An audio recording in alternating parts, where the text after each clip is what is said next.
a little out there. 200 feet. There you go. Here it is, Marvel Cave at Silver Dollar City. The end. Not in the gift shop, outdoors. I mean, you could drink. To get this rolling started, we're going to say good afternoon to Marvel Cave as loud as we can, so everybody turn to right, left, or in between, and we're going to say good morning, Marvel, on the count of 3. Are you ready? All right, 1, 2, 3, go! Good morning, Marvel! We do not call the cathedral room for its size, but the acoustics.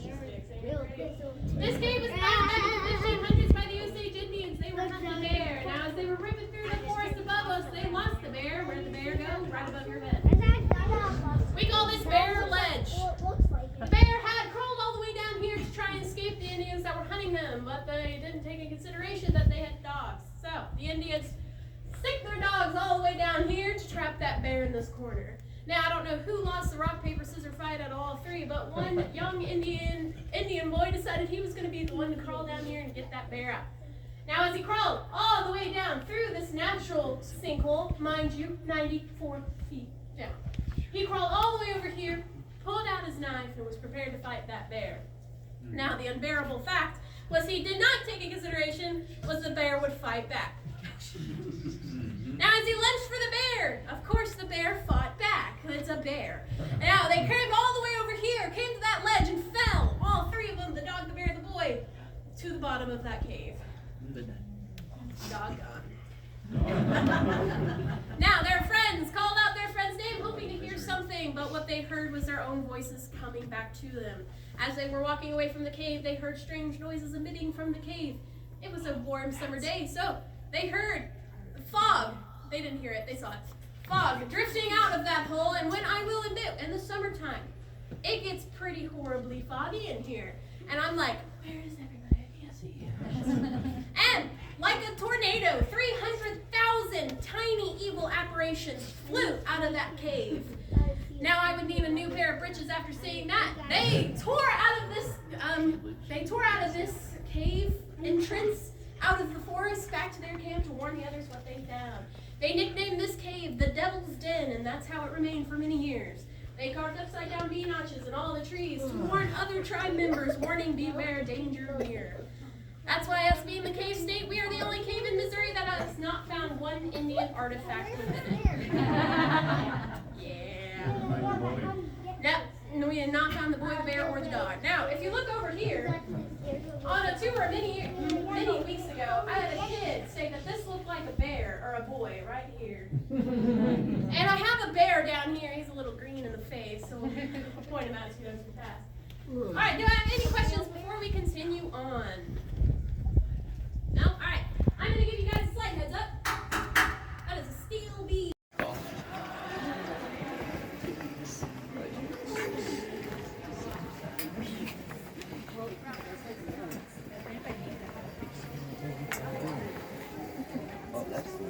Yeah. Could you imagine the amount of candles you'd have to drag down here? For the dance?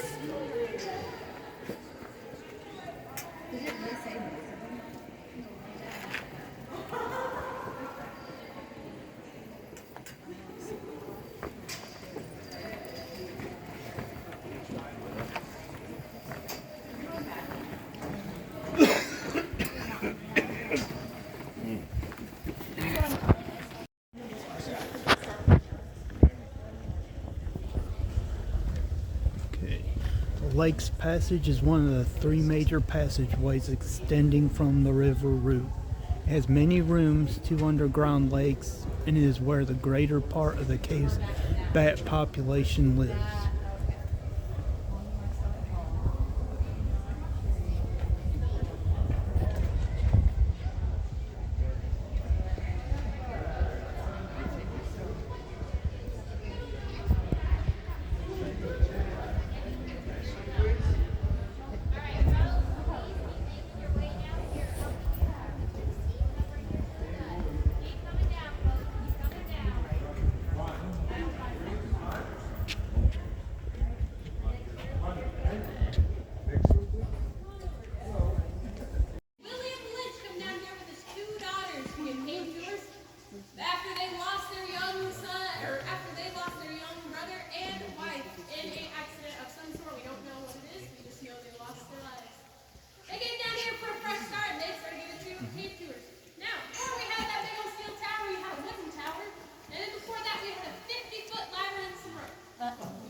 And so you had 6 hours to tour this entire cave by candlelight. But don't let your candle burn out. You're going to be down here a lot longer than 6 hours.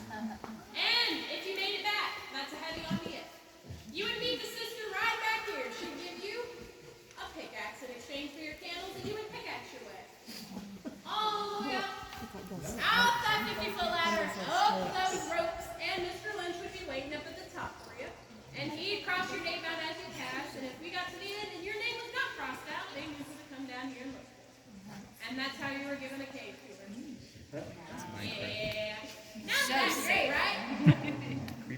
So we added the steel, or we added a wood tower, and then we did it with steel. We added the walkways, once made of wood, now made out of concrete.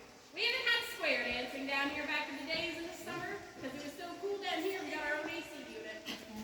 Right over here is the ruins of once were bleachers. You would sit up there, wait for your turn, and you would dance.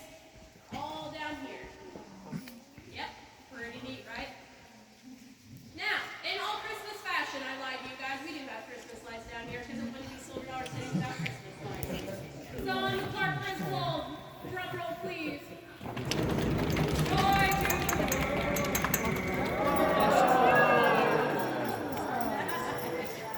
The little lights aren't twinkling, Art. I'll get those telephones out and you can answer. Now, did you guys know we flew not 1, not 3, but 5 full-size hot air balloons in this room at once? The first one was in 1984. No, was it? No, what was it? I don't remember. But I know we flew what? 1960. There we go. I'm right on top of you guys. Sorry, I just took a 3-day weekend. It's been great. It's been great. Now I'm back. 1960 to celebrate the grand opening of Silver Dollar City. Established 1960. You can find it on every single t-shirt and stuff. Hey, came crashing down, started growing from here. Still out of time. See if it might reach the ceiling one day. Got a tough shape like a bell and it's got a crack in it. And as clever as we are, we call it the Liberty Bell. Completely hollow in the middle. Instead of like the bell, leave the core, we fit up to 8 full-size coyote guys in there. That's cool. Some people say it looks like Jabba the Hutt. Other people say it looks like Darth Vader. If you look at it from that side, it kind of looks like Davy Jones. I don't know. Right over here, we have the only column in the entire room, which means it's the only thing holding up the entire ceiling. So don't mind the big old crack in it, was not there Sunday. This is when a stalactite and a stalagmite meet in the middle and they form a column. Now, can anybody tell me why we call it that? Anybody know? Because that's just what we call them. We don't call it a pillar because a pillar can feel your head on at night. Right over here, we have my favorite passage in the entire cave. It goes about 75 feet back and just dead ends. We call it disappointment passage. Spend so much time getting back there, it's just really disappointing walking all the way back. And right behind you, that is the mammoth room. The mammoth room is the second largest room in our cave. It's also home to all of our bats. They have gone into hibernation for the year. There might be a chance you see it tonight, there might not. There's less and less every day. Now remember what I said, there was about 300,000 bats down here back in the 1500s. Unfortunately, that decreased about to 80. Wow. 1,000 bats. And they're the size of whole chicken.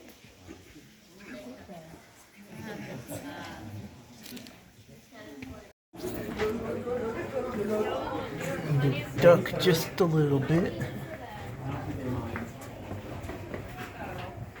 What is 5'7"? This is like 6.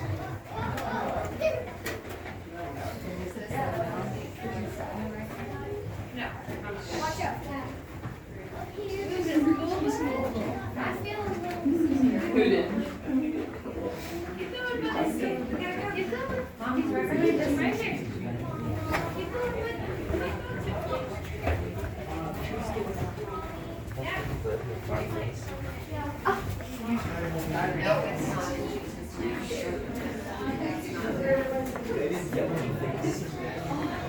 It's made of this. Well, it was on the rack, on the candle thing.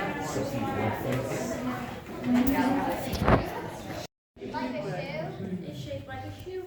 You got the toe, you got the curve of the foot, and the heel, and even some athlete's foot for your own. Size 204. I sized it myself. Maggie doesn't get that cool to make that size. All right, guys. Now, this room was found by a man named Henry T. Blow. He came down here from St. Louis. He was on the hunt for some iron, bless you, other serious, rare horse, guys. He wanted to make some money. Now, his friends came down through that hole, and they were more interested in Cathedral Room. They just wanted to stay there, which was fine by Mr. Henry T. Blow, except he wasn't interested in all that. So what did he do? He did what no other cave explorer ever does and goes down here by himself. So Henry T. Blow ruined the fun for everybody else. That means this is why you have to be down here with a guide. You can thank Mr. Henry T. Blow for that. Now, this room looked a lot different to Henry T. Blow than it does to us. Oh, it's a little dark down here. Y'all can't really see much, can you? I got my flashlight on. That's all I can see. Now, Mr. Henry T. Blow came down here, and all he had was this lantern that is dying right now. And for some reason, this is my Bucky lantern. I got it for $6.99. It's not working. Now, Mr. Henry T. looked up, and you can't really see because, like I said, my lantern's dying. So I'm just going to turn on the flashlight. Mr. Henry T. Blow came down here. He looked up and saw what he found was the biggest slab of marble he has ever seen in his entire life. And y'all, I can see it. You got the discoloration and some cracks in it. I can definitely see his point. Now, he came all the way down here, but he couldn't get very far. Why? Because there was about it just a wall of smelly, stinky, gross stuff. Ew. So, Mr. Henry T. Blow came over here, and he was met with a 125-foot drop down to the bottom. The Gulf of Doom. Now, Mr. Henry T. Blow, he wanted to figure out how deep that hole was, because of course he didn't know. So, he grabbed some more rock and some rope, because he was going to time that rock and see how long it took to hit the bottom, so he knew how much rope to cut. Now, since I'm a professional, I'm going to grab a rock, and I'm going to throw it down in the bottom. There's one. And so he threw it, and he counted. Did y'all hear it hit the bottom? No. It's because I didn't throw it out. It could result in serious injury, and I'm not about to be sued. Now, Mr. Henry T. Blow did not hear his rock hit the bottom, so he threw an even bigger rock. And the same exact occurrence did not hear his rock hit the bottom. So he grabs a big old two-hander boulder, and he kind of rolls it and heaves it into the hole, and he counts. Yet nothing. So Mr. Henry T. Blow found himself was a bottomless pit. Now, if you do the math here, it got a little warmer in here, didn't it? Anybody else? And this cave's called the Devil's Den. Anybody see? Yeah. And bottomless pit. So that plus that plus that equals what no person ever wants to find in their lifetime, and that is a Branson timeshare booth. So Mr. Henry T. Blow, he hightails it out of here, and he never comes back. Of course, he journals his findings, tells other people what he found, and there he goes. Now, people catch wind of that, and they hear about the marble in this cave, and they want it for themselves. So they move down here, and they build a little mining town above us called Marmaros, which is Latin for Marble City. They build a little town, and this becomes the Marble Cave. Now, they got all these people down here. They move all these donkeys, and they're hightailing it down here, trucking it along. Have you ever seen a donkey being lowered through a 90-degree sinkhole down to the bottom of a hole? Neither have I. It gets really awkward really fast. Now, the last person that they decided to hire at the very last minute was a geologist. And what do geologists study? Rocks. Now, this geologist gets all the way down here. He looks up and he said, "Wow, guys, I really like your limestone ceiling. Pretty grand." There's no limestone in this cave. Limestone is so common, it's not worth a penny. Yeah. R.I.P. the penny. All right. Now, they were like, "Well, do we have anything in this cave worth anything?" And he said, "Yeah, don't take it for granted. That smelly, stinky, gross stuff right over here." That guano. That guano. And lots of it. And that guano was good for two things during this time: gunpowder and fertilizer. And lucky for them, a place in Berryville, Arkansas was buying back guano at $700 a ton. cha-ching. And they got pretty rich pretty fast off that crap, I'm telling you. And another piece of information I forgot to tell you is the reason why Mr. Henry T. Lowe did not hear his rock hit the bottom, because there was about a 50-foot pile of bat guano sitting at the bottom, and his rock was just squishing in. Gross, yeah. And yeah, right? You're welcome. By myself, by hand, I mined all this. Yeah, mined it all by myself.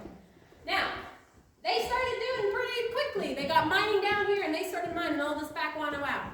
And like I said, they had doggies down here carrying tons and tons of bat guano out through that hole. But there comes a time, several years in the future, when the bats poop themselves out, and there's not enough bat guano being produced to get any money off of it. So when the bat guano dries up, so do the people. When the people dries up, the money dries up as well. And so the town of Marmaros is abandoned, and so is the cave. The town of Marmaros is later burned down by a group of vigilantes called the Ball Daubers. Because they heard a man bought this land, and they didn't like him very much because he was from Canada. They didn't like that. They're like, no. We don't like you Canadians. I don't know why, but we don't like you. You're an outsider. So they burnt the town of Marmaros as a warning to him. And then when Mr. William Lynch got down here and saw his town was burnt down to the ground, he cut his losses because he, like I said, was a very smart entrepreneur. So he cut his losses and started getting cave tours down here. And like I said, you pay 75 cents to slide all the way down on your butt to the bottom and give it a candle. 2 of them to be exact. 2, yeah. And like I said, you had a candle all on its own. So let me just put out my lantern real quick for you. This is all you had. And kids, it's going to get a little dark in here, so you might want to hold on to your mamas. And mamas, you might want to hold on to your papas. And papas, you might want to hold on to your wallets. Because if for some reason you got down here and a drop of water hits your candle, There you go. you were left in total darkness. And you had to sit down here and wait for somebody to come get you. Y'all go ahead and raise your hands if you want me to turn the lights back on. Alright. Hey kids, I heard another thing, that if you wave your hands really, really fast in front of your face, it creates enough electricity to turn the lights on. Did I have any questions before we continue?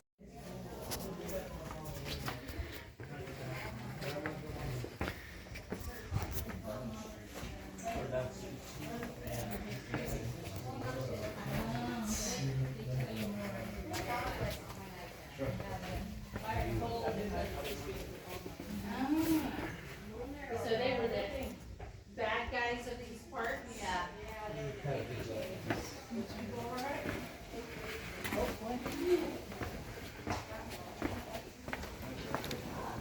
One of the rides here is the ball mountain fire and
I know, right?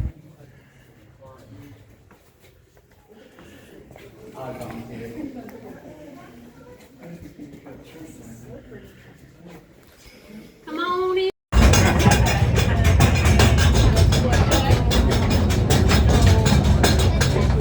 Everybody throw your hands up and say woo!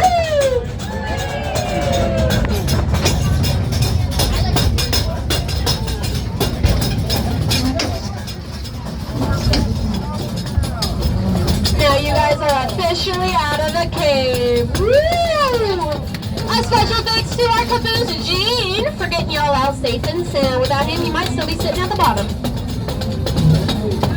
Now guys, you are on the oldest ride here at Silver Dollar City, made back in 1958 by a man with a third-grade education. They told him it couldn't be done, and he proved them wrong, and we've used it ever since. Take that, Disney. We go off a counterbalance system. If y'all look on your right, you might notice a cable car on your right. As it goes down, it pulls us up. We even got an electric hoist at the bottom to give us that extra umph. And that big loud clanging noise you hear, that's the brakes. We like that noise. That prevents us from rolling back down. Up on your left, you might see some wooden tiles stacked up on top of you, up on top of each other. Y'all, I lost my ability to speak English for the day. That's the shoe room up on your left where those cable train things are stacked up on top of each other.